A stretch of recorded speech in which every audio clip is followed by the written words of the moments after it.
বাংলাদেশের রাজনীতি এখন চরম সরব। আসন্ন জাতীয় সংসদ নির্বাচন ও গণভোটকে ঘিরে রাজনৈতিক অঙ্গনে উত্তেজনা তুঙ্গে।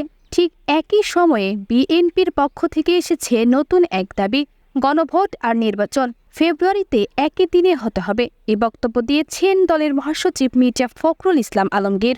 রাজধানীর নয়াপল্টনে জাতীয় বিপ্লব ও সংহতি দিবস উপলক্ষে আয়োজিত বিএনপি র্যালি পূর্ব সমাবেশে এই দাবি জানান দলের মহাসচিব মির্জা ফখরুল ইসলাম আলমগীর। বলেন, যে সংস্কারের কথা আজ বলা হচ্ছে সেই সংস্কারের সূচনা করেছিলেন শহীদ প্রেসিডেন্ট জিয়াউর রহমান। বিএনপি যে সংস্কারের কথা বলেছে বা নোট অব ডিসেন্ট দিয়েছে তা জুলাই সনদে অন্তর্ভুক্ত হয়নি। তিনি আরও বলেন, হাসিনা পালানোর পর দেশের মানুষ এখন চায় নতুন বাংলাদেশ গড়ে তুলতে।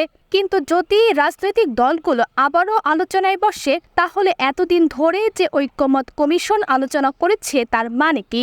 বিএনপির ভারপ্রাপ্ত চেয়ারম্যান তারেক রহমানকে একজন আধুনিক গণতান্ত্রিক আন্দোলনের নেতা হিসেবে আখ্যা দিয়ে মির্জা ফখরুল বলেন, তারেক রহমান সংস্কারের জন্য ৩১ দফা কর্মসূচি ঘোষণা করেছিলেন। সেই সংস্কারের কাজ এই অন্তর্বর্তী সরকার শুরু করলে আমরা তাদের পূর্ণ সমর্থন জানিয়েছিলাম।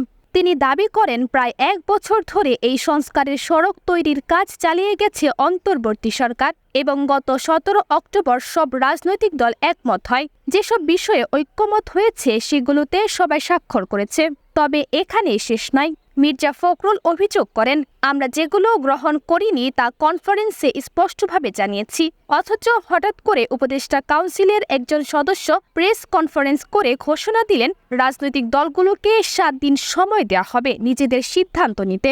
তিনি প্রশ্ন তোলেন, এতদিন ধরে ঐক্যবদ্ধ কমিশনে বসে সংস্কারের প্রস্তাবগুলো নিয়ে কাজ করা হলো, যেখানে আমাদের প্রতিনিধি ছিল, সব দলের প্রতিনিধি ছিল, তাহলে হঠাৎ এই পরিবর্তন কেন?